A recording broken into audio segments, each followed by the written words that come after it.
Hey, have you heard about the Metaverse? Yeah, that project where Mark Zuckerberg burned through $60 billion. dollars.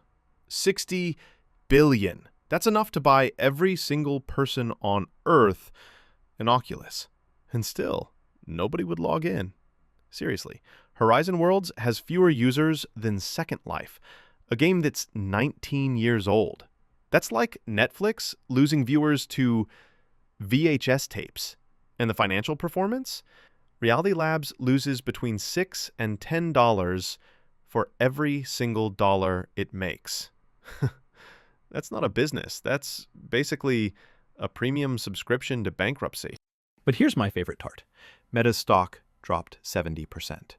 That's $700 billion wiped out, the size of the Netherlands' GDP. Zuckerberg managed to sink a whole country without even leaving his house. And after all that, guess what saved him? Artificial intelligence. It's the perfect story. The guy who tried to build a fake reality gets rescued by a fake intelligence. Somebody give this man an Oscar. The script is just too good. So yeah, lesson of the day. When life gives you a metaverse, invest in AI. Or, just spend it on pizza and beer. At least you know people will show up. The term metaverse itself was first coined in Neil Stephenson's 1992 novel Snow Crash. In the book, it described a single, universal virtual world, a space where millions could coexist seamlessly. Yet, Meta's interpretation looked very different. What the company offered was a realm of cartoonish avatars, often missing legs, moving through empty virtual spaces. This vision bore little resemblance either to the original idea or to successful virtual environments that already existed. As Wired observed, if you simply replaced the word metaverse with cyberspace in most sentences, the meaning hardly changed. The implication was clear. The grand concept being sold as innovation was little more than a rebranded form of 1990s virtual reality technology, wrapped in new marketing language but offering no true breakthrough. The historical context makes this even clearer. The idea of a metaverse is not new. It has been tried, and it has failed many times before. Active Worlds appeared in 1995, but never reached mainstream audiences. Second Life launched in 2003, and for a time attracted more than 1 million users, yet eventually plateaued and stagnated. Sony introduced PlayStation Home in 2008, but by 2015, the service was shut down entirely. Even Facebook itself experimented with a product called Facebook Spaces, launched in 2017, only to close it 2 years later in 2019. Each attempt followed the same trajectory: early interest, limited adoption, and eventual decline. This long pattern should have served as a clear warning to Meta.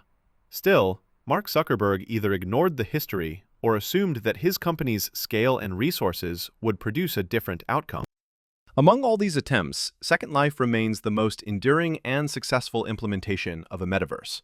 Even in 2025, it sustains over 500,000 monthly active users, more than double the peak numbers reported by Horizon Worlds. Its relative success did not come from top-down corporate structures or scripted interactions.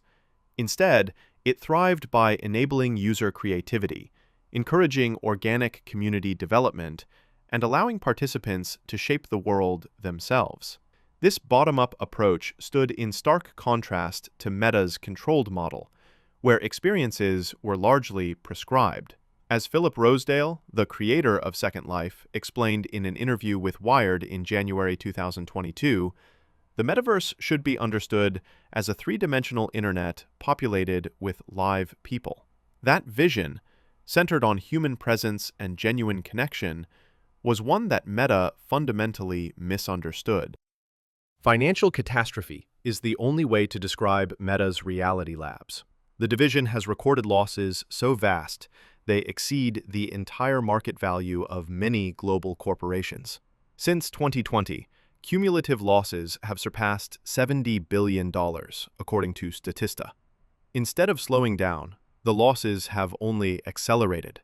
In the 2024 fiscal year alone, Reality Labs reported a staggering $17.7 billion in losses, against just $2.14 billion in revenue. The scale is almost beyond comprehension. To put this into perspective, Meta loses more money every 8 hours than most startups raise in their entire lifetime.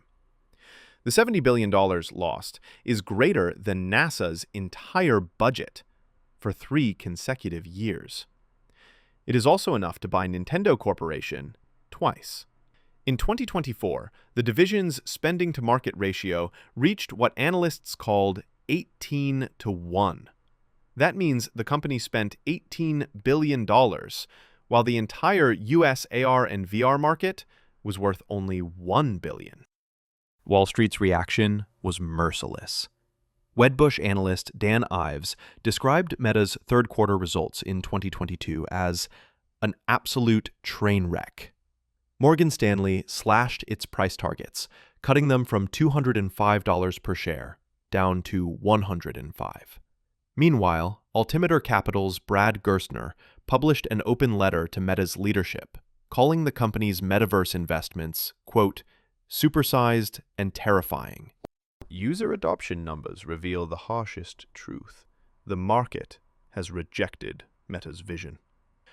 At its peak in February 2022, Horizon Worlds attracted 300,000 users.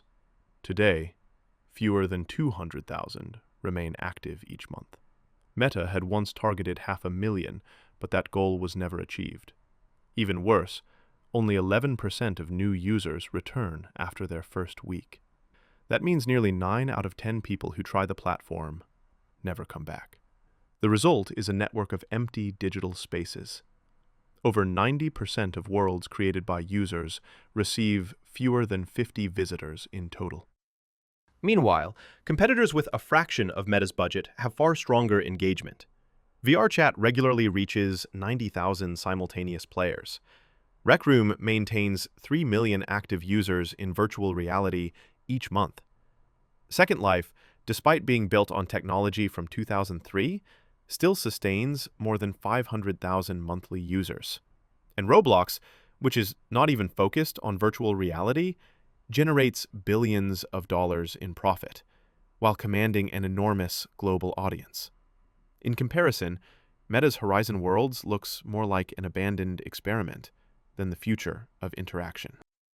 Even cultural commentators have noticed the gap. On his podcast, Joe Rogan remarked that VRChat is far more popular than anything Meta has built, calling it one of the largest multiplayer games on Steam. His guest explained why. In VRChat, you can embody anything: a realistic human, a cartoon figure, or something entirely abstract. By contrast, Meta's avatars resemble early Nintendo Wii characters: simplified faces, floating torsos, and no legs. For many, the style feels juvenile, more suited to a children's game than to the next great computing platform. Technical failures became the symbol of Meta's entire Metaverse project. The most infamous was the legs debacle. Horizon Worlds launched without avatar legs, an omission so absurd that it quickly became an internet joke. For more than a year, Meta promised to fix the issue, yet the feature remained absent. On the Joe Rogan podcast, a guest summarized the absurdity. The company spent $10 billion and could not deliver the technology for legs. What was meant to represent the future of human interaction instead revealed an organization unable to solve the most basic design problems. Then came the Christmas catastrophe. In December 2024, Meta released its V72 Quest update. Instead of delighting customers during the holiday season, the update bricked thousands of headsets. Online forums filled with images of children in tears beside lifeless $500 devices. Meta's chief technology officer, Andrew Bosworth, later admitted that the company had knowingly shipped the update despite stability concerns. He explained that they moved forward for various reasons, which many read as corporate language for pressure and deadlines taking priority over quality control. Graphics became another point of global ridicule. In August 2022, Mark Zuckerberg posted a selfie of his Horizon Worlds avatar to celebrate the platform's launch in France. The image was meant to demonstrate progress, but instead triggered a wave of mockery across the internet. Observers noted that the graphics looked worse than PlayStation 2 games, despite more than $15 billion of investment. One expert remarked that Meta's metaverse resembled virtual worlds from the mid-90s. For many, the avatar's flat, simplistic design crystallized just how disconnected the project was from modern expectations. Performance problems deepened the frustration. Low frame rates within Horizon worlds often caused motion sickness, with users describing the experience as similar to spinning on a carnival ride. Competing platforms had long since solved these technical issues, but Meta failed to address them. These repeated failures raised broader questions about leadership and strategy. Harvard Business School's Bill George highlighted 3 flaws in Mark Zuckerberg's approach. He rationalized mistakes instead of acknowledging them, isolated himself from trusted advisors, and pursued personal glory as a revolutionary, rather than focusing on practical business outcomes. The timing of the project made matters even worse. Meta launched its push for the metaverse during the period of post-pandemic Zoom fatigue, when the public was actively seeking less screen time, not more immersive digital interaction. At the same time, artificial intelligence was emerging as the genuine next platform shift, capturing both investment and public attention. Internally, confidence was collapsing as well. In September 2022, Vice President Vishal Shah admitted in a leaked memo that even Meta's own employees avoided Horizon Worlds because of stability issues, constant bugs, and poor usability. When staff refuse to use their company's flagship product, the problem is fundamental. The academic verdict was equally severe. Celia Pierce, professor at Northeastern University, compared Meta's Metaverse initiative to painting on cave walls during the Renaissance. Despite nearly unlimited resources, the company had produced something inferior to 20-year-old technologies. Her conclusion echoed what many critics already believed. Meta had misunderstood both the technical requirements and the cultural moment, investing billions to create a product that felt outdated from the day it was released.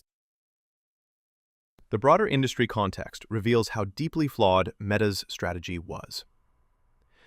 One of the biggest problems was definitional. As Wired observed, the term metaverse had eroded into near meaninglessness. It became little more than a label used to repackage old technologies, exaggerate the benefits of new ones, and capture the imagination of speculative investors. By the time Meta invested tens of billions of dollars, the word itself was viewed with skepticism, if not outright dismissal. The result was that the company was trying to build a future around a concept whose meaning had already dissolved. Yet, outside of Meta's consumer push, certain enterprise applications have shown real promise. According to a 2025 report in Forbes, companies like ACSI Labs now use immersive virtual environments for training lawyers, preparing police officers for complex scenarios, and solving tangible organizational challenges. These targeted professional use cases stand in stark contrast to Meta's approach of forcing consumers into cartoon meeting rooms. Where Meta struggled to invent demand, enterprise developers focused on solving specific problems, demonstrating that virtual worlds may succeed only when they have a practical purpose. Hardware limitations further underscore the disconnect. Intel executive Raja Koduri stated that achieving a truly persistent, fully realized metaverse would require a 1,000 times increase in computational efficiency compared to today's cutting-edge systems. In other words, the technology simply does not exist. Meta's grand vision was built not on the infrastructure of the present, but on speculation about a future that is still decades away. This gap between aspiration and technological reality made failure almost inevitable, regardless of the scale of investment. Meanwhile, competitors positioned themselves differently. Apple deliberately avoided the word metaverse altogether, framing its Vision Pro headset as a tool for spatial computing. At $3,500, the device targets productivity and high-value professional use, steering clear of cartoon social spaces. Microsoft, on the other hand, quietly abandoned its own ambitions, shutting down AltSpace VR in March 2023. In contrast, the true winners have been platforms that grew organically around user creativity. Minecraft and Roblox, which are not even focused on virtual reality, continue to generate billions in profit. VRChat thrives with user-generated content and expressive avatars. Even Second Life, now more than 2 decades old, continues to outperform Meta despite the billions poured into Horizon Worlds. The analysis of Meta's failure begins with a fundamental mismatch between problems and solutions. The company built elaborate virtual meeting rooms, yet consumers already had Zoom for professional calls. They created a gaming-like environment, while established platforms already provided richer entertainment. Virtual reality, instead of adding value, introduced friction through cost, discomfort, and complexity. Meta delivered answers to questions no one was asking, investing billions to solve problems that did not exist. A deeper misunderstanding lay in how virtual worlds actually succeed. Platforms like Minecraft, Roblox, and VRChat thrived because they encouraged user creativity and grew organically into communities. Meta's version imposed a corporate-controlled space centered on meetings and scripted interactions. Instead of empowering users, it dictated how they should engage. By missing the essence of what makes digital communities thrive, Meta undermined its own project from the start. The technology itself was also premature. Widespread VR adoption requires lighter headsets, lower costs, and massive infrastructure improvements, developments that may still take decades. Meta assumed readiness that simply did not exist. Culturally, the timing was equally flawed. After years of pandemic lockdowns and remote work, people wanted less screen time and more physical reconnection. Meta pushed maximum immersion at the very moment consumers longed for the opposite. From these failures emerge broader lessons.